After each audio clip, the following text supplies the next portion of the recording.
Hi, it's Paddy Hirsch at Marketplace, here to talk about Repo 105. By now, a lot of people know what Repo 105 is. In principle, it's this little piece of accounting shenanigans that Lehman Brothers got involved in before it went bankrupt. But we've been trying to work out exactly how Repo 105 worked. So here's my understanding of it. And I'm sure if I'm missing a few things, you guys will let me know, please do.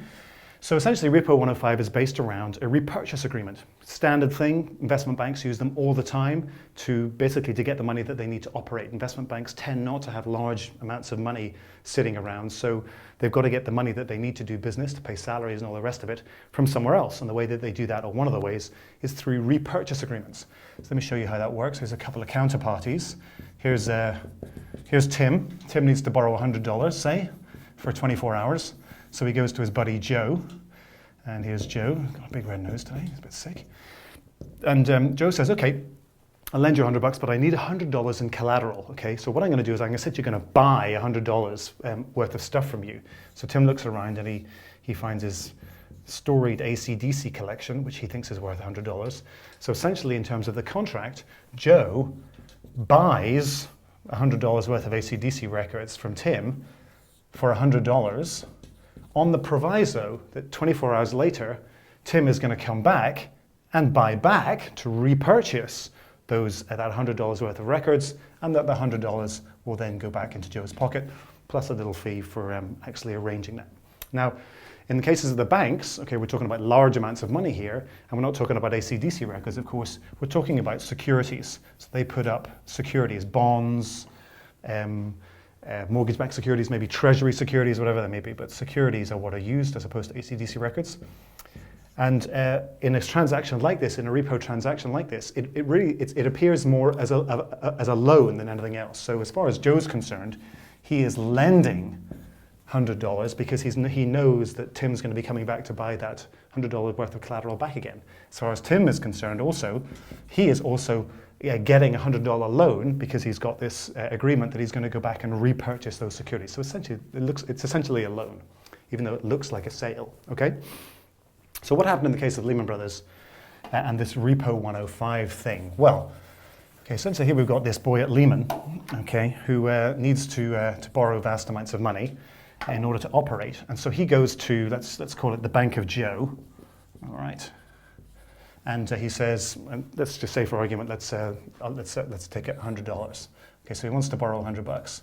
Joe says, all right, well, I obviously need $100 worth of collateral.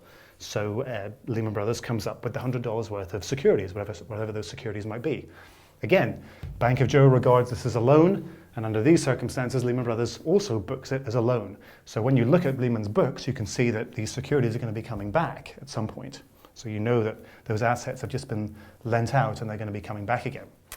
All right, but Lehman Brothers very cleverly looked into the accounting standards and saw that the accounting standards only require you to book these securities or this repo transaction, okay, as coming back if the securities are worth between 98 cents and 102 cents on the dollar. Okay, so what it did is it supplied, instead of supplying $100 worth of securities as collateral, it supplied $105. Okay, it over-collateralized the deal. So Joe thinks, okay, I've lent you $100. You're giving me $105 worth of collateral. That's okay with me. If all goes wrong, I've got $105 worth of collateral here. And I'm still regarding it as a loan because you're going to be coming back and it's a repurchase agreement. You're going to be repurchasing from me in however many days' time. Now, of course, in our eyes, we look at this and we say this is a loan. But because of the accounting standards rules, Lehman was able to, or interpreted them as saying it could book this not as a loan, but as a sale.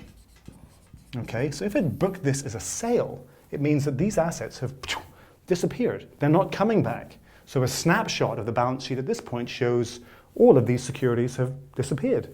And if you load this 105 transaction, this Repo 105 transaction, up with billions of dollars of assets, at one fell swoop, those assets have disappeared, even though the repurchase agreement still exists, and even though Lehman Brothers is still going to be going back to the Bank of Joe and buying those securities back. And that is essentially how Lehman Brothers managed to disguise or to disappear a bunch of those assets, large numbers of its assets off its balance sheet, and therefore, reduce improve its profile to anybody who was looking at it. So why did it want to do that? Well, the main reason was because it wanted its counterparties, people like the Bank of Joe, to keep on doing business with it, okay, because it had a leverage problem. People thought it was weighed down with too much debt. People were also worried about the quality of the assets that it was holding.